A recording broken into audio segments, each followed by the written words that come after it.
Hello, everyone, and welcome back to EasyTalk English. We're so happy you're joining us today. In this episode, we're talking about two English words that often confuse learners, high and tall. They both translate to the idea of gao in many languages, so it's easy to think they can be used in the same way. But as you'll see today, native speakers use them for very different reasons. I remember making this mistake all the time. Sometimes I'd say a high man when I was talking about a person's height, and other times I'd describe a shelf as tall. People still understood what I meant, but I could tell those expressions didn't sound quite natural. And that's exactly why this topic is so useful. The confusion usually isn't about vocabulary. It's because we're trying to translate the word gao directly into English. But English doesn't choose between high and tall based on translation. It chooses based on what you're actually describing. The good news is that you don't need to memorize a long list of examples. When someone explained the difference to me with a simple picture, everything suddenly became much easier. After that, I stopped guessing and started choosing the right word naturally. That's exactly what we're going to do today. Instead of giving you lots of grammar rules, we'll use one simple visual idea that you can remember whenever you speak English. You'll see why we say a tall person, but a high shelf, a tall building, but high prices, even though all of them relate to the idea of height. We'll also look at some common mistakes that many learners make and explain why they happen. By the end of today's conversation, you'll have a much clearer picture of when to use high and when to use tall in everyday English. So let's get started. As always, our goal isn't just to remember new words, it's to understand how native speakers think, because once you understand that, choosing the right word becomes much easier. Before we compare high and tall, let's start with one simple idea. Although both words are related to height, they don't describe the same thing. Native speakers are actually looking at an object from two different perspectives. Once you understand those two perspectives, choosing the right word becomes much easier. I really like that approach because it's not about memorizing vocabulary anymore. It's about changing the way you look at something. Instead of asking, how do I say gao in English, you start asking, what exactly am I describing? That one question makes a huge difference. Exactly. Imagine you're looking at a person standing in front of you. Your eyes naturally follow that person's body from the feet all the way to the head. You're looking at the object itself standing upright. That's one way English talks about height. Now imagine something completely different. You're trying to reach a shelf in your kitchen, but it's above your head. This time, you're not thinking about the shelf itself. You're thinking about where it is compared to the floor. That's a completely different idea. And that's the key difference for today's lesson. Sometimes English describes the object itself, and sometimes it describes the position or level of something. Those two ideas may sound similar, but English uses different words for them. I never noticed that before. When I hear tall, I can picture something growing or standing upward from the ground. When I hear high, I imagine looking upward towards something that's above me, or thinking about a level that's gone up. That's a perfect way to picture it, so don't worry about grammar for now. Just remember these two images. One is an object standing upright from the ground. The other is a position or level above the ground. In the next two parts, we'll look at each idea separately, and you'll see why this simple picture explains almost everything about high and tall. Let's begin with tall, because it usually feels more familiar. A simple way to remember this word is to think about things that stand upright from the ground. We're looking at the object itself and noticing its height from the bottom to the top. If that's what you're describing, tall is often the right choice. That picture is really easy to imagine. When I think of a person, I naturally look from their feet up to their head. The same thing happens with a tree or a building. They're all standing vertically, so tall feels like a very natural word. Exactly. That's why we say a tall man, a tall woman, a tall child, or even a tall giraffe. We also use tall for objects like a tall tree, a tall building, or a tall tower. In every example, we're describing something that rises straight up from the ground. I like that all of those examples have one thing in common. They're things you can stand next to and compare your own height with. You wouldn't normally look at a shelf or a cloud that way. The focus is on the object itself, not where it's located. That's a great observation. Imagine you're walking through a city for the first time. You might look up and say, there are so many tall buildings here. Or if you're hiking in a forest, you might say, these trees are really tall. In both situations, you're describing the height of the objects themselves. So every time I hear tall, I can picture something standing proudly on the ground. Whether it's a person, an animal, or a building, the idea is always the same. I'm describing how tall that object is from its base to its top. Exactly. So here's the first half of today's memory trick.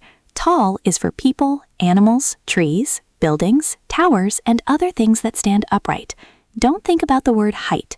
Think about the picture of something growing or standing from the ground toward the sky.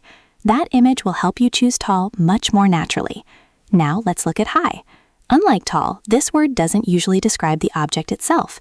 Instead, it describes how far something is above the ground, or above another reference point. So the focus isn't on the shape of the object. The focus is on its position or its level. That already feels different in my mind. When I hear high, I immediately think about looking upward at something that's out of reach. For example, if a book is on the top shelf, I might say it's on the high shelf. I'm talking about where the shelf is, not whether the shelf is tall. Exactly. That's why we say a high shelf, a high ceiling, or a high window. We're describing how high these things are above the floor. Even if the shelf is very small, it can still be high if it's far above your head. I think that's a really useful way to picture it. A shelf doesn't stand upright like a person or a tree. What matters is its position. If I have to stretch or climb to reach it, it's probably high, not tall. And high isn't only used for physical position. Native speakers also use it to talk about levels or amounts.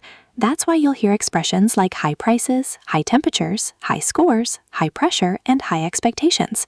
None of these are physical objects, but they all describe something at a higher level. That's interesting because we use high in so many everyday situations. A student can get a high score on a test. A city can have high temperatures in the summer. And when people complain about shopping, they often talk about high prices. Exactly. So here's the second half of today's memory trick. High is about position or level. It can describe something that's far above the ground, or it can describe things that don't have a physical height at all, like prices, temperatures, scores, or pressure. Once you see that pattern, high becomes much easier to use naturally. Now let's put these two words side by side. This is the point where many learners suddenly understand why high and tall aren't really competing with each other. Sometimes they can describe the same place or object, but they're describing different things. The difference isn't the object itself, it's the perspective you're choosing. I think that's the part I never understood before. I used to believe there was only one correct adjective for everything, but now I can see that English sometimes lets you describe the object itself, and other times it lets you describe where something is. Those are two completely different ideas. Take a building, for example. We naturally say, that's a tall building, because we're describing the building itself. But imagine you're standing on the street looking up. You might say, there's a light high above us, or the apartment is high above the city. The building is tall, but the light or the apartment is high, because we're talking about its position. The same thing happens with a tree. We usually say it's a tall tree because we're describing the tree. But if a bird is sitting near the top, we'd probably say the bird is high in the tree. We're no longer describing the tree, we're describing where the bird is. Exactly. That's why it's important to ask yourself what you're really talking about. Are you describing the object that stands upright, or are you describing the location of something? Once you answer that question, the choice between tall and high becomes much more obvious. I really like that way of thinking because it feels logical instead of random. The building doesn't suddenly stop being tall just because something is high inside it. Both words can appear in the same situation, but each one has a different job. That's a wonderful way to summarize it. So don't focus on translating the word gao. Instead, focus on your point of view. If you're describing something that stands upright, choose tall. If you're describing a position or level, choose high. That's exactly how native speakers naturally think about these two words. Now let's look at some of the most common mistakes English learners make with these two words. Since both high and tall can be translated as gao in many languages, it's easy to choose the wrong one. The good news is that once you understand today's visual rule, these mistakes become much easier to avoid. I remember saying a high man when I first started learning English. It sounded perfectly reasonable to me because I was simply talking about a man who wasn't short. But later, I realized that native speakers almost always say a tall man. That's because we're describing the person's height from head to toe. Exactly. The same rule applies to people, animals, trees, and buildings. We say a tall woman, a tall basketball player, a tall giraffe, and a tall building. These are all things that stand upright, so tall is the natural choice. Then I made the opposite mistake. I once described a kitchen shelf as tall. My teacher smiled and said, "The shelf isn't tall, it's high." That was when I realized the important question wasn't what the object looked like, it was where the object was. That's a great example. A shelf can be high because it's above your head. The same is true for a high window or a high ceiling. We're describing their position, not measuring the object from the ground upward. I think that's why today's memory trick is so useful. Every time I'm unsure, I ask myself, am I describing the object itself or am I describing where it is? If it's the object standing upright, I choose tall. If it's the position or level, I choose high. Exactly. And don't forget that high is also the word we use for things that aren't physical objects at all. We naturally say high prices, high temperatures, high scores, and high expectations. Those aren't things that stand on the ground, so tall would never sound natural there. Once you stop translating directly and start thinking about the picture in your mind, these choices become much more logical. You're no longer guessing between two words. You're simply deciding whether you're talking about a standing object or a position or level. Now that we've covered the basic rules, let's talk about how native speakers actually use high and tall in everyday conversations. The interesting thing is that they rarely stop to think about which word to choose. They simply picture what they're describing, and the correct word comes naturally. I think that's what makes fluent English sound so effortless. Native speakers aren't translating from another language. They're looking at the situation in front of them. Once I started doing the same thing, I found myself making far fewer mistakes. You'll hear tall in very common expressions like tall people, tall buildings, tall trees, and tall basketball players. These are all things that stand upright. If you imagine measuring them from the ground to the top, tall is usually the word you'll need. On the other hand, high appears in lots of everyday expressions too. We talk about high prices, high temperatures, high scores, high mountains, and high expectations. Even though these examples are very different, they all share the same idea of position or level. Here's a simple memory trick that I still use. Whenever I hear tall, I imagine someone standing on the ground. Whenever I hear high, I imagine looking upward or thinking about something reaching a higher level. That picture helps me choose the right word almost immediately. I like that because it's much easier than memorizing dozens of vocabulary lists. Instead of asking, which word means cow, I ask myself, am I describing something that stands upright or am I describing how high something is? The answer usually comes very quickly. Exactly. And the more English you listen to, the more these word combinations will start to feel familiar. After a while, tall building and high price won't feel like grammar rules anymore. They'll simply sound like natural English. That's really the goal. We want these expressions to become automatic. Once you start thinking in pictures instead of translating word for word, using high and tall becomes much easier, and your English starts to sound much more natural. Let's bring everything together with a real-life story. I always think vocabulary is easier to remember when you hear it in a natural conversation, instead of looking at a list of words. Alex, can you think of a place where you naturally used both high and tall? Actually, yes. Last year, I visited a city that was famous for its modern skyline. The first thing I noticed was the number of tall buildings. Everywhere I looked, there were huge office towers reaching up into the sky, and they made the whole city feel very impressive. I can picture that already. And tall buildings is exactly the right expression because you're describing the buildings themselves. They're standing upright from the ground, so tall is the natural choice. Later, I went to an observation deck near the top of one of those buildings. From there, I was high above the streets, and the cars below looked tiny. It was an amazing view, although I have to admit I felt a little nervous standing that high. That's another perfect example. This time, you weren't describing the building anymore. You were describing your position above the ground, so high was exactly the right word. The perspective changed, and the vocabulary changed with it. There was one more thing I noticed during the trip. The restaurants on the top floor had some pretty high prices. The food was delicious, but the bill was definitely higher than I expected. I guess the beautiful view came with an extra cost. That's something many travelers experience. Notice how we naturally say high prices, not tall prices. Prices aren't physical objects standing on the ground. They're levels, and that's why high is the word native speakers use. Looking back, that one day included almost every example we've talked about today. I saw tall buildings, stood high above the city, and paid high prices for dinner. Once you understand the difference between describing an object and describing a position or level, these expressions start to feel completely natural. Before we finish today's lesson, let's do a little practice together. Don't worry if you don't get every answer right. Just listen to each example and ask yourself one simple question. Am I describing the object itself, or am I describing its position or level? That's all you need to think about.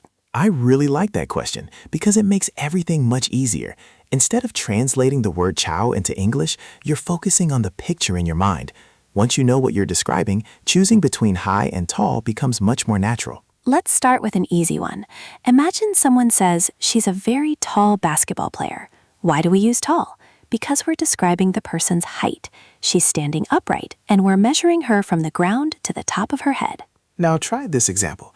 The books are on a high shelf. This time, we're not describing the shelf itself. We're describing where it is. It's above our heads, so high is exactly the right word. Here's another comparison. We say, that's a tall tree, because we're talking about the tree itself. But if a bird is sitting near the top, we say, the bird is high in the tree. The tree is tall, while the bird's position is high. The same place can use both words, but each one describes something different. Let's do one more. Which sounds more natural, high prices or tall prices? The correct answer is high prices, because prices are levels, not physical objects. The same rule works for high temperatures, high scores, and high pressure. If those examples made sense to you, that's a great sign. It means you're no longer trying to memorize individual expressions. You're beginning to understand the simple idea behind them. And that's exactly how native speakers make these choices. Exactly. So the next time you want to say something is gal, don't ask yourself which English word has the same translation. Instead, ask yourself, am I describing the object or am I describing its position or level? That one question will help you choose the right word almost every time. We've reached the end of today's conversation, so let's take a moment to review the main idea. Tall and high are both connected to height, but they describe different things. Tall is used for people, animals, trees, buildings, and other things that stand upright from the ground. High is used to describe a position above the ground or a level, such as prices, temperatures, scores, or pressure. I think the biggest lesson today is that you don't have to translate the word gal directly into English anymore. Instead, picture the situation in your mind. Ask yourself, am I describing the object itself, or am I describing where it is or how high the level is? That one question makes the choice much easier. We also saw that the same situation can use both words. A building can be tall, while an apartment on the top floor can be high above the street. A tree can be tall, while a bird can be high in the tree. Once you change your perspective, the correct word becomes much more obvious. And don't forget the common mistakes we talked about today. We say a tall man, not a high man. We say a high shelf, not a tall shelf. We also use high for things like high prices, high temperatures, and high scores, because those are levels, not objects standing on the ground. Before we say goodbye, here's a simple challenge for you. Write 3 sentences using tall to describe people or objects that stand upright. Then write 3 more sentences using high to describe positions or levels. As you write, try to explain to yourself why you chose each word. And if you'd like to practice with other learners, share one of your sentences in the comments. Reading other people's examples is a great way to reinforce today's lesson, and you might discover new expressions that you can use in your own conversations. Thank you so much for spending this time with us today. We hope this episode has helped you see the difference between high and tall in a much clearer way. Keep listening, keep practicing, and remember that small changes like this can make your English sound much more natural. Exactly. Don't worry if you still make the occasional mistake. Every conversation is another chance to improve, and every new word you use correctly builds your confidence. Thanks for listening, take care, and we'll see you in the next episode of Easy Talk English. Bye, everyone.